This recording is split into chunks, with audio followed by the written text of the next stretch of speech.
Welcome into this edition of the Wrestling with Legends podcast. I am your host, Vince McKee, and this is a product of Keon Sports. Alright, tonight we're going to get it going early here with Glacier, real name Ray Lloyd. Obviously, Glacier, a big hit there in the mid to late 1990s of WCW. Going to talk a little bit about his wrestling career, some martial arts, and also his high school football experience as well. And speaking of which, I want to shout out our main guy there, Drew Eller, out of Medina, who had a big weekend this weekend with Penn State. Without any further ado, let's get to it right now. Here's Glacier. Alright, thank you for joining us here on the Keon Sports Podcast, Wrestling with Legends podcast. Ray Lloyd, you guys knew him as Glacier, and as we said in the opening, kind of a special thing for us here because, guys, right now here in Northeast Ohio, nothing is bigger than high school football, right? And here we have a professional wrestler on the line today, but there is a bit of a tie-in to high school football as well. So, first of all, Ray, thank you for coming on the show. I appreciate it. Oh, thank you, Vince. I really appreciate it, man. I know we've been looking forward to trying to get our schedules worked so we could do this for a while. So, yeah, glad to be here. Yeah, no doubt about it. And that's where I'm going to start, actually. You know, we've talked a lot off the record.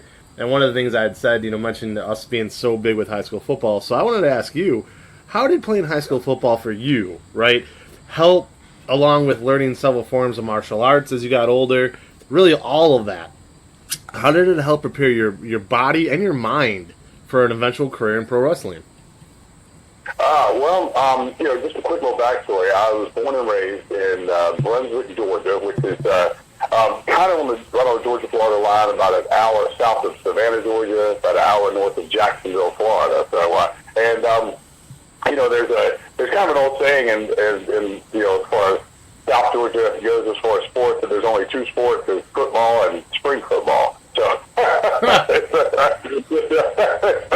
I think it's kind of like that in Ohio too, right? With a lot of people. Very much so. I grew up. My twin brother. We were always very competitive. Always into athletics. Both my parents, especially my dad, that were very athletic, and my dad.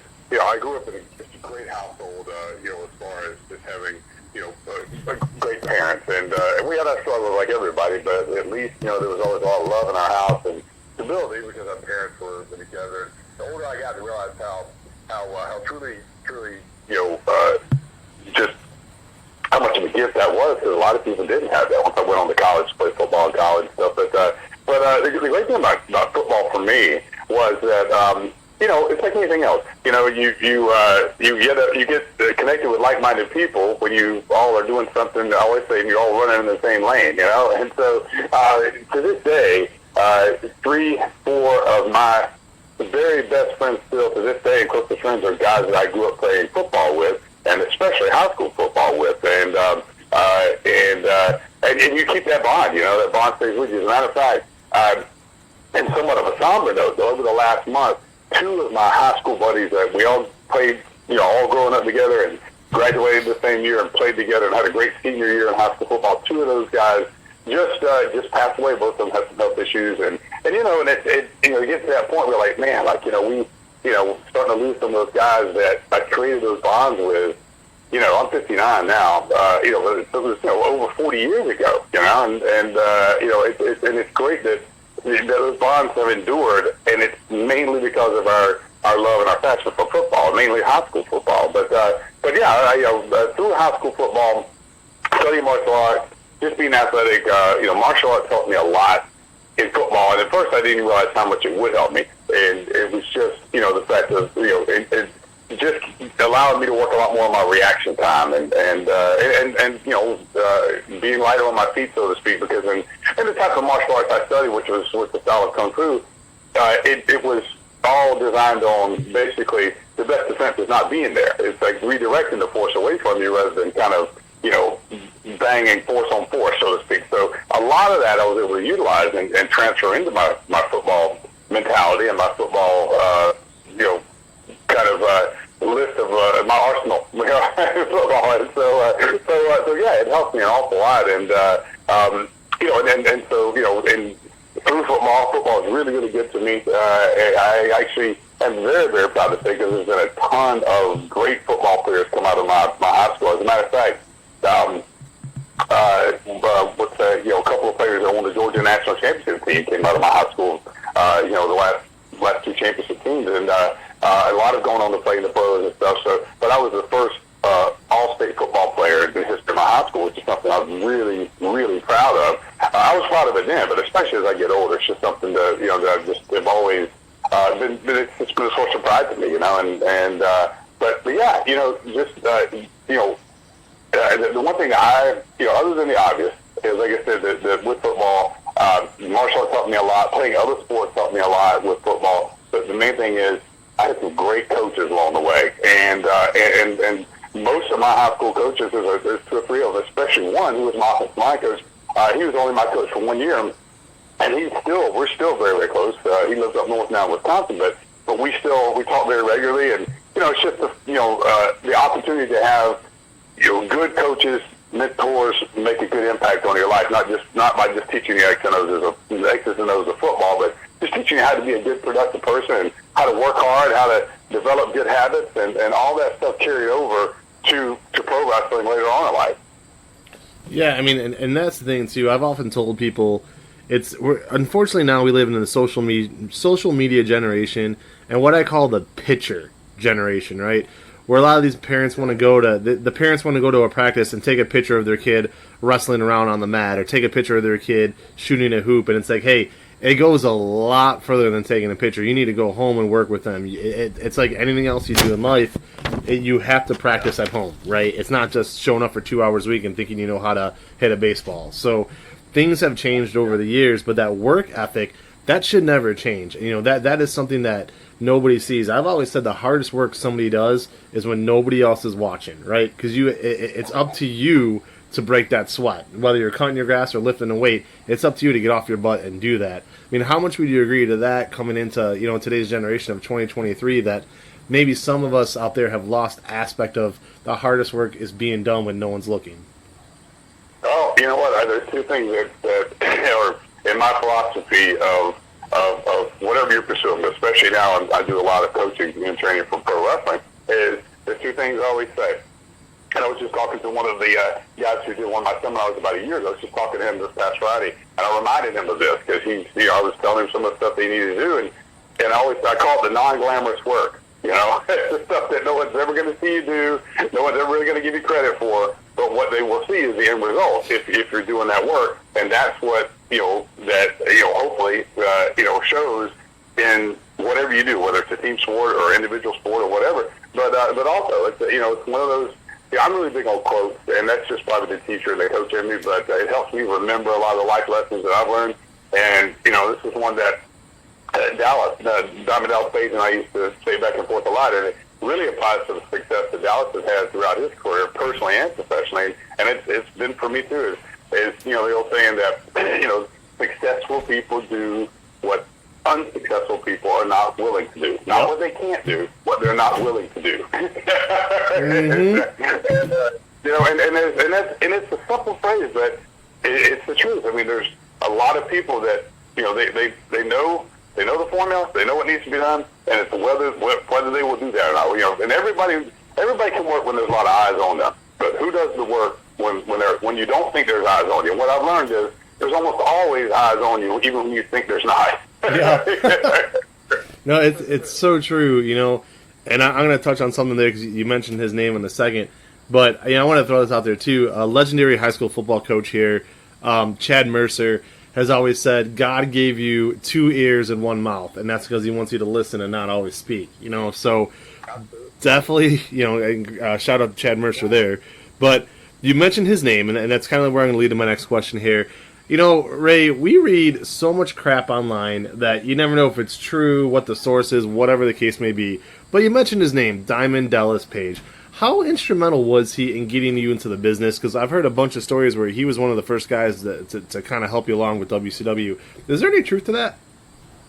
You know what? That's 100% true. And it takes me back to, probably my all-time number one favorite quote. And this applies to my friendship with Dallas and our working relationship, personal and professional. But and so to tell that, I'll give props to someone else who was very instrumental in my life. I went on a football scholarship to Valdosta State University, which is in South Georgia, and helped build the program there in the early '80s.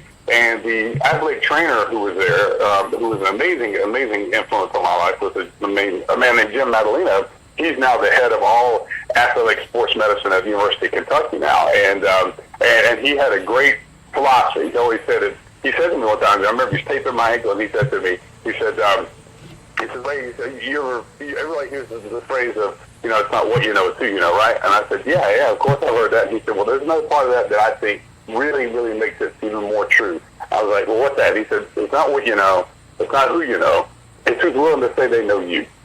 And that really hit me hard. And he said, that's going to come down to your work ethic, your attitude, your level of accountability. Is that, everybody needs somebody to vouch for them. Everybody needs somebody to say, "Hey, give that kid a chance.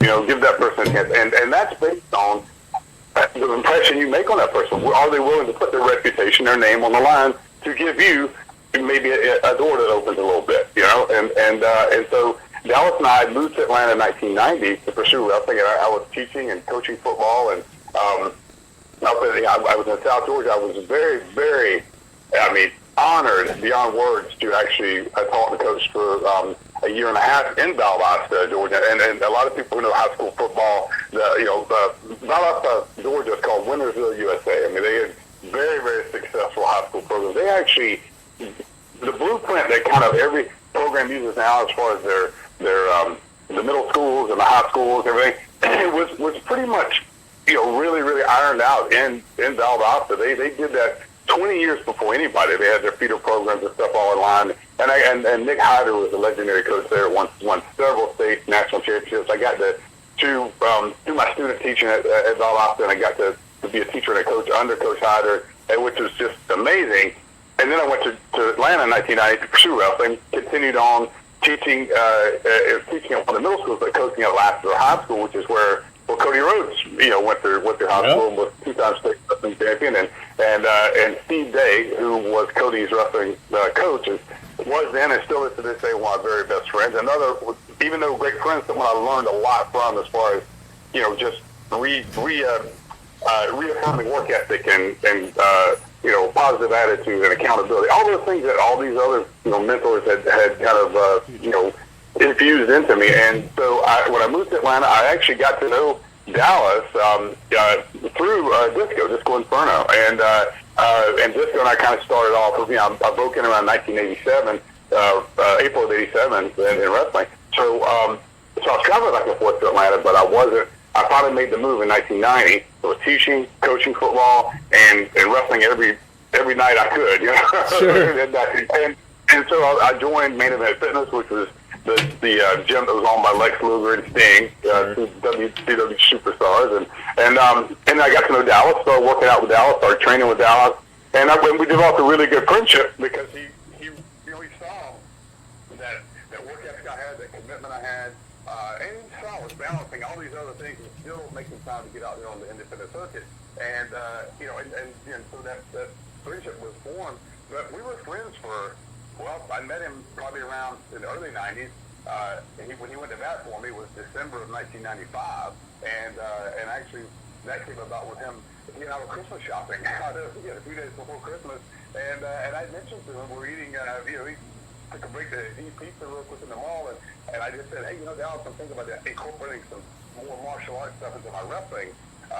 In the ring, and he was like, and at that time I didn't do a lot of it because it was just kind of two separate worlds, and he said, "Man, it'd be great if you knew some of that stuff." I said, "What do you mean, Dallas?" I said, "I never told you about it." I said, "I've got a strong martial arts background. I went through all that." He's like, Bischoff did all that stuff too, and I was like, "Well, I didn't know that." So, he basically said, "Let me tell Eric, and let me see what happens." And so, and it is true, they lived about 3 houses away from each other back then in the mid-90s, and so he mentioned to Eric.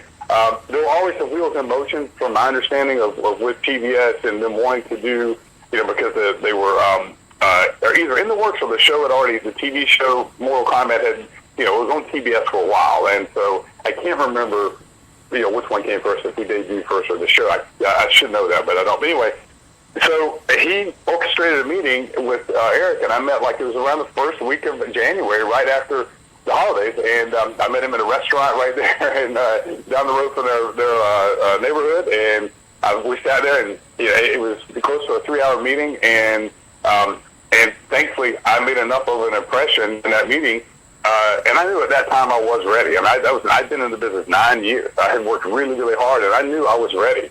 And so that's another thing I always tell people is like, if you want the quote unquote break to happen, you got to do it, concentrate on all the stuff you can control, so you're ready when that opportunity comes. And so after that meeting, actually Eric signed me to offered me a deal, and then that's when the very, very beginnings of my career was, as I would become Glacier. Later on that year, and I've been Glacier for over 25 years now. I've been very, very proud of that. Well, you're listed in my phone as Glacier, just so you know. It says first name Ray Lloyd, last name Glacier. So there you go. But I wanted to tell the fans here, here's the thing, guys, and we're going to start talking about your career right now. But it's funny to me because some of the professional wrestlers I have spoken to over the years who have had the best personalities off air and didn't get to say 2 words on air, Ray here, Glacier, is one of those guys. And I'm like, I remember the first time we spoke, probably last spring, and I was like, this dude is bursting with charisma, right? And I'm thinking, like, they never let him talk, So it blew my mind. But I wanted to really ask you about this too, because it's amazing to me, right? And not to make anybody out there feel old, but when Glacier debuted in WCW, I was like 8th grade going into 9th grade, right? So like early high school. Now, even though I was not a big Mortal Kombat fan, I was I didn't really play a lot of video games. I played sports in real life, but if I did play video games, it was sports games. But regardless, so he yeah, right. So here's this character, this gimmick as they call it, and I'm totally behind it. So I'm watching these vignettes or whatever the hell they're called, I think vignettes, for like 8 months, and I'm like, where the hell is this guy? So yeah. I got watching the videos. I was ready to get out there. Yeah. So, again, we talked about it off air, but if you could kind of tell our fans, what was it like during that stretch before you debuted where it seemed like it took forever? Yeah, and it's funny. I did an interview just recently with Conrad Thompson, and Conrad had kind of pulled up the whole history as far as, days and dates and, months that everything happened. A lot of that, it was 25 years ago, so a lot of it is kind of a blur as to what happened before this or what happened before that. But I just remember that at the time we filmed the vignettes, and we filmed a good bit of stuff all at one time and kind of had it in the can, which was always the game plan, was to, we'll have it. We don't have to keep going back and filming stuff. We'll film it all kind of at one time, and then we'll just release the vignettes, one by one, and the build up. And then, so I never to this day have got really the honest answer as to why the build up, took so long. It was, well, part of it I do know is that, and it's funny because I've heard Eric talk about this, on his show is that, and just like we always say, like in January of '96, in the beginnings of everything, the whole Blood Runs Cold, persona, the angle or presentation would be for, people that would be involved in that. I was the first one who would come out. And, so in January of '96, everything was on track to be this new addition to the show, that would be something that would be different, something that would really play hopefully to the younger audiences, because at that point this was right before the Attitude Era really took off, and so that's kind of what I've always felt like wrestling should be kind of like the circus coming to town, but there should be something for everybody, and so that was kind of what the mentality was let's bring this in. It'll appeal a little bit more to the younger fans or whatever. And then all of a sudden, right around what was the summer of was it May, June, whatever, around the time of Bash at the Beach, which is usually our June pay-per-view, all of a sudden, right before that, like in May, the NWO happened, Yep. the invasion of the NWO, which, let's face it, changed the entire course of professional wrestling, and, it put it on its ears, so to speak. So, all of a sudden, of course they were hoping that would be successful, but let's face it, nobody had any idea how big that would become so fast, and so because it was very much based in reality where the internet was still in its infancy at that point.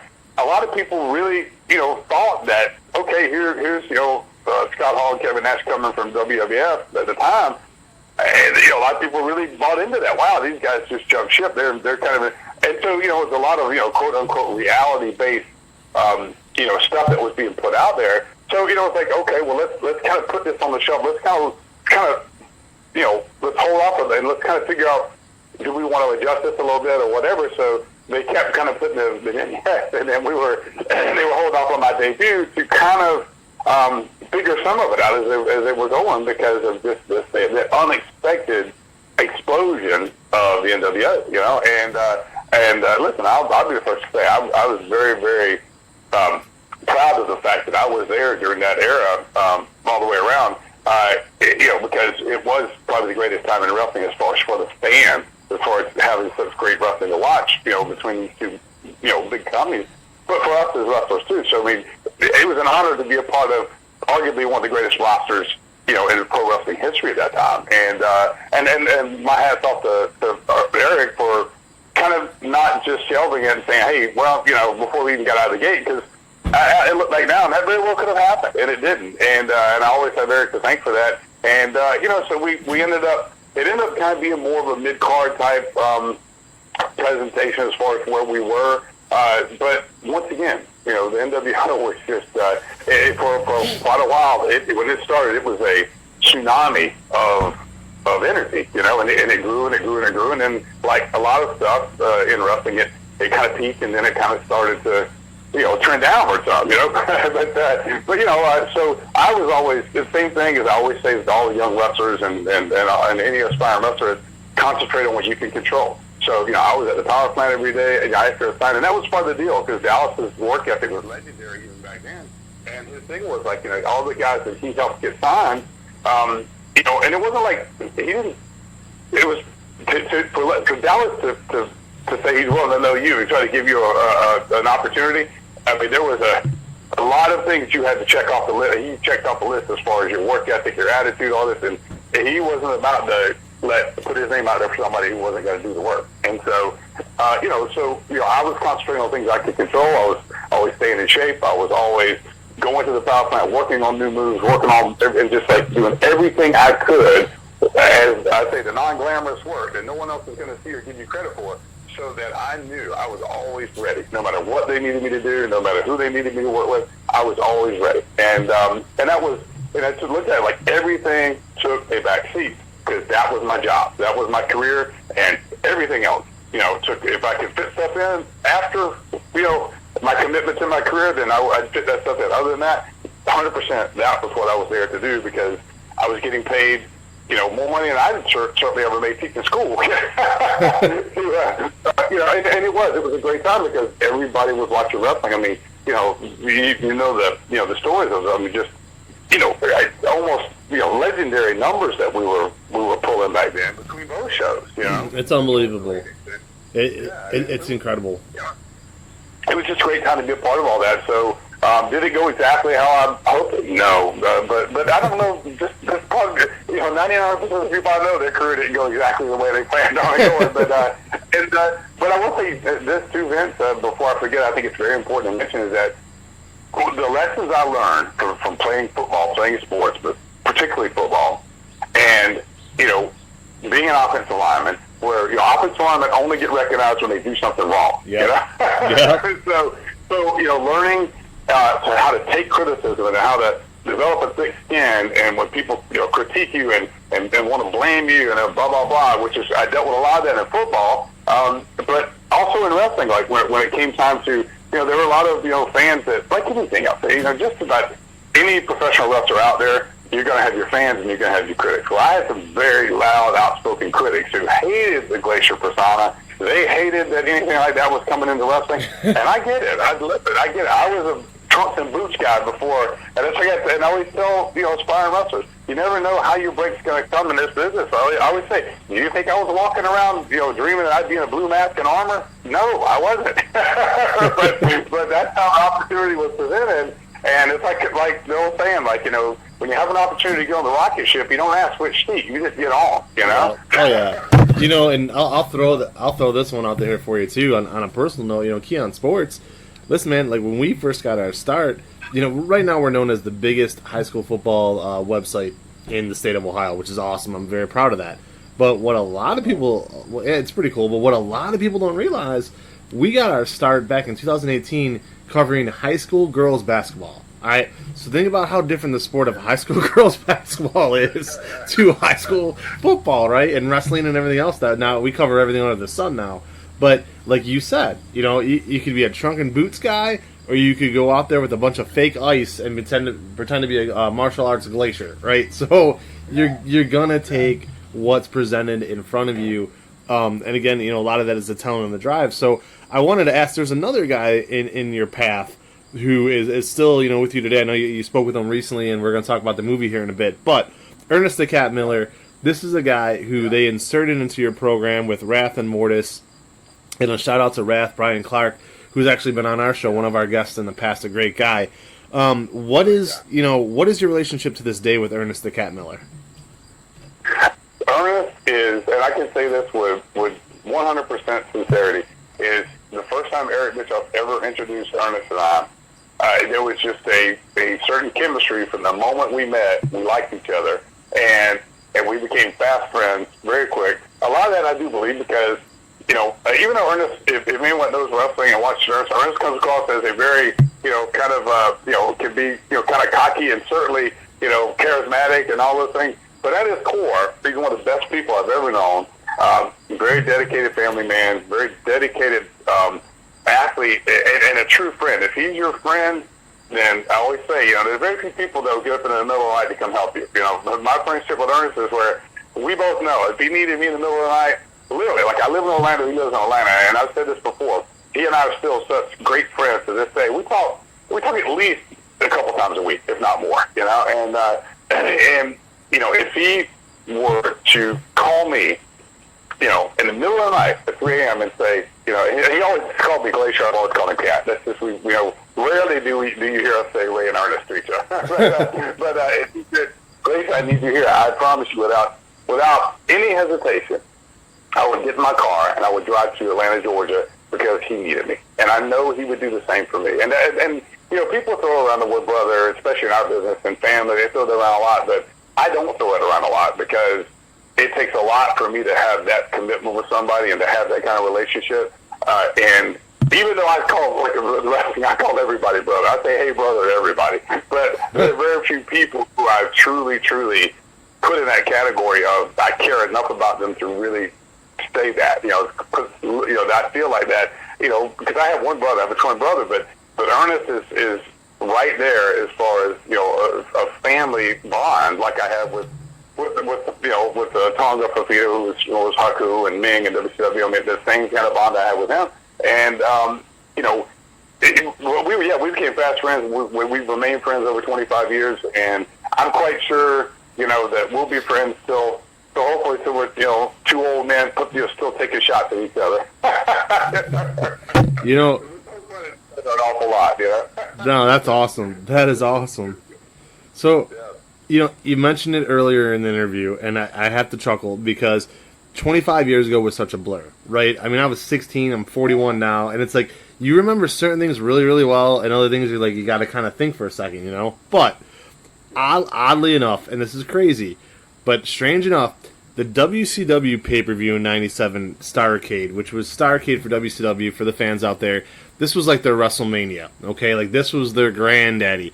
They had built 18 months into a Sting versus the NWO storyline, and this was going to be the payoff. So one of the things they had is they had a lot of the wrestlers who weren't performing on the card. They had them in the crowd that night, again, to give it a big deal kind of feel. And I say this because, again, even though it was 25 years ago, there's one image to me that sticks out like a sore thumb. They pan the crowd, and you see the wrestlers, and they're kind of talking to each other a little bit, and you see the fans, and they're holding up their signs. But for about 2 seconds, you see Glacier, and they focus right in on his face, and he looks like he's about to kill somebody. Like, you had the most serious look on your face of any human being I have ever seen in my life. And I remember, again, being 16 years old and thinking to myself, if I ever cross paths with that guy one day, I'm gonna run the other way because I think he could kill me. Like, you just had this look on your face, man. Go back and check it out; it's unbelievable. But the question you were just so intense. The question I have though is, again, it's so many years ago. There's been a million different stories. What happened in that main event with Sting and Hulk Hogan? And did you know about it when you're sitting in the crowd? Did you know there was going to be such a swerve where Sting wouldn't win clearly and it would be this big heroic thing? And it took such a goofy twist to it. You know what? I don't remember. I don't remember because we were getting to that point right now. Once again, empathy of the internet. There was a lot of stuff that there were like everywhere. There still is today. There's always people that, even that, here you are, you're working in the inner circle here with the company. There's still people that just couldn't wait to be the first one to leak a story about something, And so, as I remember back then, they were getting more and more tight-lipped about what was going to be happening because of possible leaks. People, used to you could run or you get on a phone and maybe call somebody, but we were getting to the point where now, you could, they sort of get out there real quick on the internet even, and even though, like I said, very much still in the infancy of the internet, which really does make you realize how much has changed since then. But I don't remember specifically, finding out and knowing anything ahead of time about that. And a lot of times that's how it was. When you were there, most of the time you go in, you got enough on your plate to where your main thing is, let me find out what I'm doing. Let me find out what whoever's involved in my match. Let me find out what I'm responsible for, because I think, there's always my philosophy is, okay, here's the 3-hour pay-per-view or whatever. Okay, where's my small chunk of time on that? Okay, I'm going to make sure that chunk of time that I'm responsible for is going to be as good as it can possibly be. And then whoever else is in those other chunks of time, okay, that's on you. And so I was typically fully focused on what my role would be for that night, whether it was Nitro or Thunder or pay-per-view or whatever. But so for me personally, I wasn't really interested in knowing what they were going to be doing, But I don't mean that, bad. It's just, I wanted to be focused on my stuff, and make sure I could do that good. And that was a big reason why I'm sure I had that look on my face, because I was very, and I'm still very protective of the Glacier persona, because sure.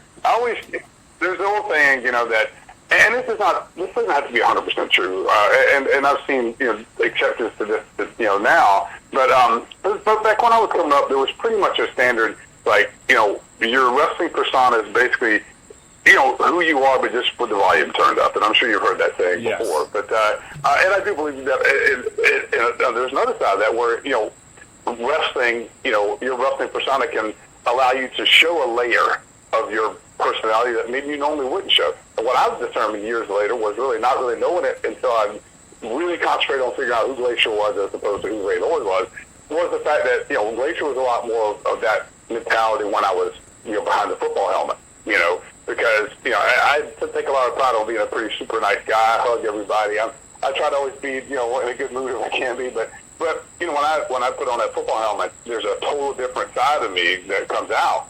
And that's a lot of what, when I was trying to kind of figure out who Glacier was, I applied a lot of that to Glacier. And so the thing was, I'm always a big advocate of, if I am in the wrestling world, I want the wrestling world to see me as they know me, which is with the armor and the blue and the silver and the mask and the eye and all that. You take me out of all that and put me in the audience, for God's sake.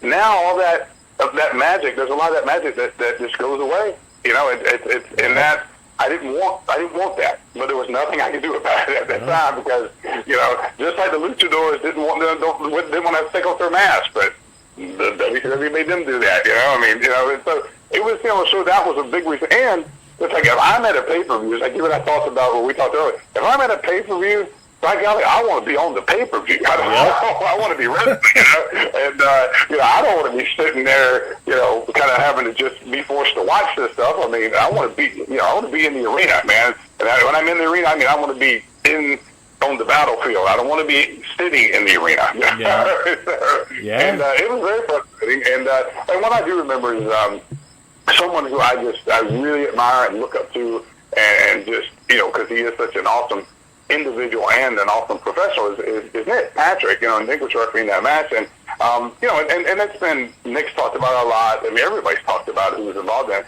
But I do believe that, that 3 count that was, a little fast.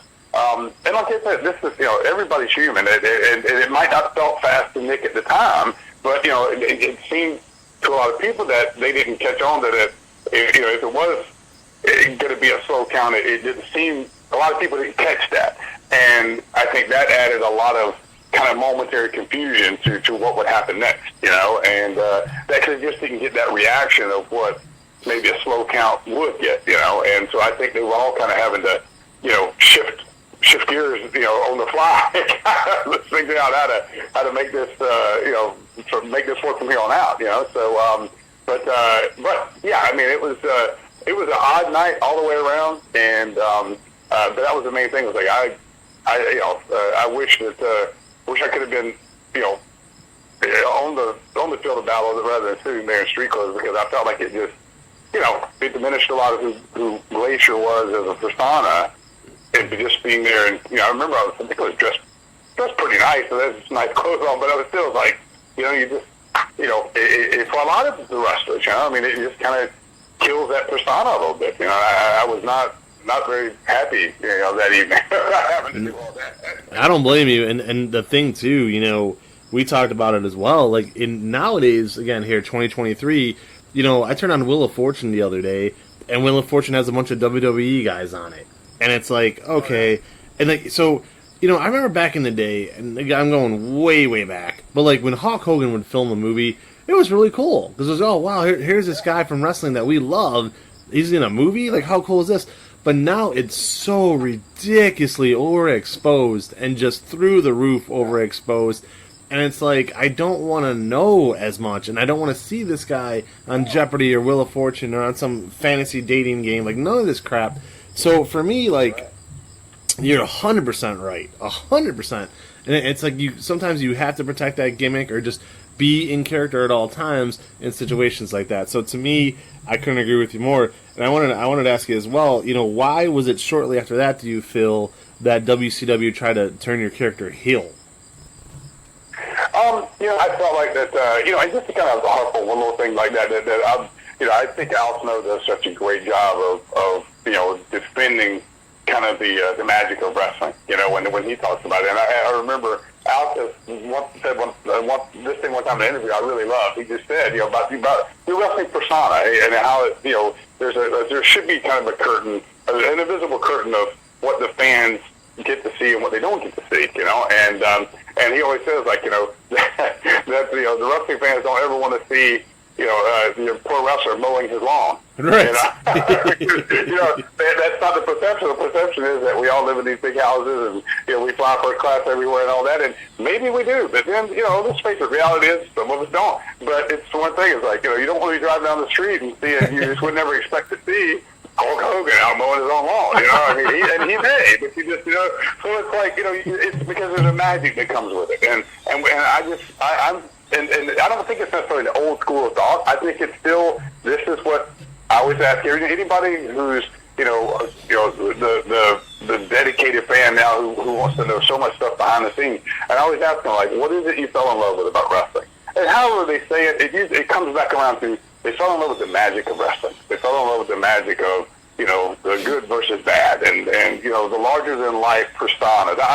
I try very hard not to use the word character, and I know it's used a lot these days, but because I've never played a character. When I become Glacier, like I said, it's just another layer of who I am, and I switch to that layer when I'm Glacier, and that's a lot of times when I'm out in public. All of a sudden, someone, and it doesn't happen as much to me right off as it used to, because I'm not on TV all the time, but and then, of course, I don't walk around wearing mask and armor out in public either. So a lot of times when people, when they realize it's me, then they kind of double take. Oh yeah, like, okay, now I can see you with all that stuff or whatever. So it's one of those things, like, I still want to give them that moment of, they don't care to hear about, that, my brakes went out last week, I got to go get those things. They don't want to hear about all that stuff, They want an experience, a wrestling fan experience. And I feel a personal, moral obligation to give them that experience. And I feel like by pulling the curtain back so much that wrestling has done. I just go back to I was watching on a biography thing the other day on David Copperfield, and I just love the fact that he says like I hate it when people call. He didn't say hate. He said I don't like it when people call what I do magic tricks. He said I do want to create magic. He goes, I want you to feel, even though I'm not doing real magic, I want you in that moment to feel like I'm doing real magic for you, and give you that experience.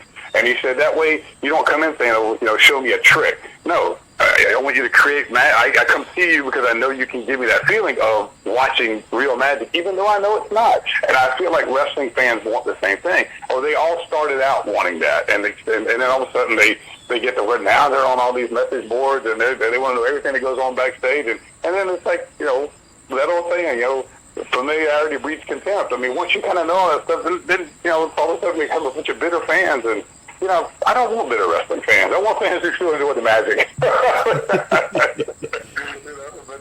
Sorry to kind of get sidetracked there, but it's just it's very important to me. It's very important to me that we preserve the magic of wrestling, because I feel like that's what made everybody fall in love with professional wrestling. Is the larger than life personas that they cheered or that they booed or whatever, and feeling like, hey, that person makes me. I become emotionally invested because this person is really good at what they do. They make me want to be emotionally invested, and that's. I feel like that should never go away. I hope it never really truly does in wrestling, because if it does, wrestling's dead in the water. Yeah, no, I agree. I don't want it. I agree completely. And again, I've referenced my age several times here. Being 41, like it is such a different generation as we get older. You know what I mean? I went from the golden era of wrestling. My earliest memories of wrestling was the Hulk Hogan wrestling cartoon, right? Into WrestleMania 3. And those are magical moments. And like you said, magic is the key. I have 2 questions left for you here, and one of them is going to deal with that, with the movie that you created. I can't wait to talk about that here in a second. But before we get to the movie question, we have one last wrestling question left here. And that wrestling question is this, which you told me this story, and my God, did I laugh my butt off. You wrestled Bill Goldberg several times in your career, right? Yeah. What was it like sharing a ring with him? But also, I'm going to add this onto here. What was it like sharing a ring with Bill Goldberg? And do you think that Kevin Nash was the right guy then to end that streak? Well, first of all, Bill and I have been great friends ever since our WCW days, and he's and I don't talk to Bill near as much as I would like to these days, but whenever we do, it's like we pick up right where we left off. But I always had. I know a lot of there's a lot of stories out there about that how physical Bill was in the ring or whatever, and I always want to be clear that yes, it was when Dallas and I used to always saying that when and it's true. This is why Bill, I believe, one of the big reasons why Bill was so popular at that time, because when he came out and the pyro goes off and all that, that level of intensity it was not manufactured. I mean, that's the level of intensity he had when he was a football player and a college and pro. I mean, and it is. I mean, there's that moment where it's like you can tell like nobody believes this more than Bill does in that moment. I mean, he's very, very into the moment, and I always enjoyed working with him. I mean, yes, Bill was a big, powerful guy, but you know what? There's a lot of big, powerful guys in wrestling. and I just say this in my own personal experiences, and I'll just kind of, because I know there's been other people who had other experiences. With Bill, Bill never, I never got hurt with Bill in the ring. We always, we were laying stuff in, both of us, and still, but also still hitting safe areas and making our stuff, to the point to where people could get emotionally invested in what we were doing. And I was injured one time during the match with Bill, which was my fault, not Bill's, where I was just, I had a move that I was really proud of, because I had never really seen anybody do it before, and I was not really seeing anybody do it since, was the spinning leg sweep, and which is a legitimate martial arts move in the style of Kung Fu that I studied, and the move I really, really enjoyed doing, and I went to do he came out of the corner, and he went to shoot in the corner, I reversed it, he came out, I did a kind of a quick little round kick to the stomach, he bent over, I did the leg sweep, and I was too far away from him. It was nothing to do with Bill at all, and so it was just my timing of my own move, and I hyperextended my knee and ended up having surgery on that. But that, once again, that was all me. That had nothing to do with anything Bill did or didn't do. So it's but yeah, I really enjoyed being in the ring with Bill. I can proudly say I'm the first one. I know we did it with a couple of people at WWE, but I was the first one where this is the kind of chemistry we had in the ring. Even though people always say, "What is it like taking the spear and the jackhammer?" I always say the same thing. I don't recommend it. But I was the first person that Bill ever got up for the jackhammer, and he just let go with his right hand, and just held me up with his left. Yeah. I was just vertical in the air for what seemed like an eternity. Was only a couple of seconds, but you can imagine. Here I am, a 250-pound guy, and this guy's just hold me up with one arm, one big muscular arm. But yeah, and so I have nothing but good things to say about my experiences in the ring with Bill, and just personally and professionally, it's always been great. I've always respected his work ethic. I've respected that he, to this day, if you watch the documentary on him that came out just recently, he talks about the fact that he loves being a wrestling persona for kids.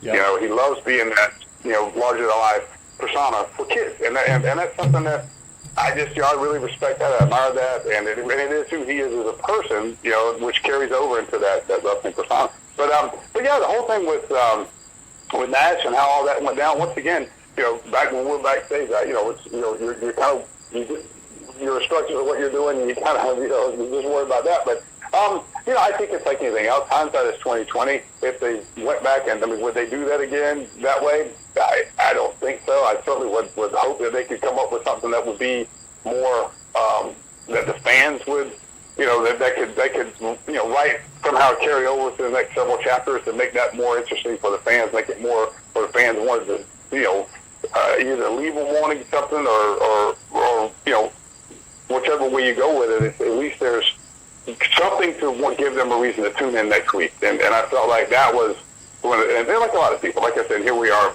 decades later talking about it. There's something that the fans kind of felt cheated, and I don't know who was, at the end of the day, we still can't ever really seem to find out who supposedly, said do this or not do that or whatever. So it's one of those things where, everybody seems to kind of shift the blame from, and I just feel like, once again, everything we do should be for the fans. And if it was something that wasn't going to make sense to the fans, I think it should have, been something that maybe, could have been done a little differently to keep both people stronger, moving into where we would go from there. So, yeah, it's one of those things that, I think if we could all go back, it would certainly be maybe approached a little bit differently, Yeah. but a lot of stuff during that time. And that's the other thing, too, Vince, that I always try to say to make people really understand is that, back then, you're writing, at that time we were writing, I think we were, Thunder was live, so, you're writing at least, and sometimes, this time we were 3 hours, it's like 5 hours of live TV every single week, and, that's just, it's a job that I wouldn't wish on anybody, to try to be that creative for that amount of time and writing that many, things week after week after week. You're talking about, being on the hamster wheel with no end, I'm certainly glad I was never, so I try always, I try not to certainly judge, any of the people that were on the booking committee and back then, because there's an awful lot of pressure to come up with new, fresh stuff every minute of every week for basically at least 3 to 5 hours every week, which is just a monumental task. Yeah, no, it's insane, and it's gotten more and more since then. Now there's combined between AEW and WWE and Ring of Honor and Impact, there's at least 25 to 30 hours wrestling a week for people, so definitely a full-time job to be a fan. Last question for you, folks, and here's the thing, guys and girls listening at home. Here's what makes life great sometimes. So I reached out to Glacier because I was a fan, and as you know, we've had well over 50 professional wrestlers on the show, so it's something we like to do, and that's the reason why I reached out. So this was back last spring. I mean, because my kids were in a different grade, so definitely last spring. And I remember he's like, "Oh, listen, man, we got a movie going." I'm like, "What?" So he told me, all about this movie. I'm like, "Wow!" I'm like, "We need to wait," and he agreed until the trailer comes out. So I'm gonna stop. I'm gonna shut up for a little bit. I'm gonna let Ray talk, but I want him to tell you all about his the new movie coming out. Who's in it? This is a Hall of Fame row of actors who are professional wrestlers who have roles in this movie. It's just incredible. So Ray, take it away. Yeah, well, Vince, thanks so much. And it's first of all, the movie is called. That's how you there, Vince. I got a little beat. Yeah, you faded away. Say it again. The Unbreakable Bunch. Yes, the movie is called The Unbreakable Bunch. It'll be out sometime a little bit later this year. We were hoping for a mid-October release, but right now we actually have another meeting with our film agent here later this week to hopefully look to lock down the release date, because we're trying to negotiate a deal so we have the theatrical deal already in place. We're just trying to get our digital media deal in place so we can release in unison on the same date. So that'll all be coming soon. Of course, Vince, I'll personally make sure you have the information as soon as we know for sure the exact release date. But, Thank you. But for everything for the website, if you want to check out all the updates, everything is under the Unbreakable Bunch movie.com, and it's the Unbreakable Bunch movie on Facebook and social media as far as Instagram and TikTok. So once again, it's the Unbreakable Bunch movie. And then it's .com for the website, and all the updates will be coming on there. We're getting ready to actually release the first teaser trailer, quite possibly even maybe here by the end of this week. So we're in negotiations now. We want to make sure we put it out there, but not put it out too soon, to where if there's anybody that knows about putting videos out too soon. So we want to, timing is everything, but yeah, I mean, as far as the film itself, it's something that me and my co-producer Steve Luther Wilson have worked tirelessly on for the last several years. We started filming the movie originally before COVID, and got a good bit of principal photography done. And then, of course, we had to kind of put everything on hold for about 2 years, because we had such a big ensemble cast of legendary and Hall of Fame wrestlers, and actually some other world-class athletes. And and I'll tell you guys who was all in it here in just a minute. But the story itself is basically we wanted to shoot a movie that was kind of had a 1980s B movie kind of action adventure sci-fi feel to it. And so the practical effects and everything in the movie are specifically designed to kind of take you back in time to that era, because the way the story is told is there's an old wrestler by the name of Vernon Love, which is played by my co-producer Steve Luther Wilson. He and his character's a big Elvis fan. He's not like an Elvis impersonator. He's a guy who's a big Elvis fan, and he's being interviewed by this young reporter, and he tells this kind of big, long, tall tale of how this group of wrestlers way back years ago got together and went on this tour one last time to help raise money for a friend of theirs. And along the way, they ended up stopping off on a day off in this small Florida town, and unbeknownst to them, this town has been slowly been taken over by this alien menace, and eventually they end up, standing with the town to take back the town. So it's, I would say it's kind of like for the older viewer, it's more like the Magnificent Seven meets John Carpenter's They Live. Or if you're a younger viewer, more like the Expendables instead of the Magnificent Seven.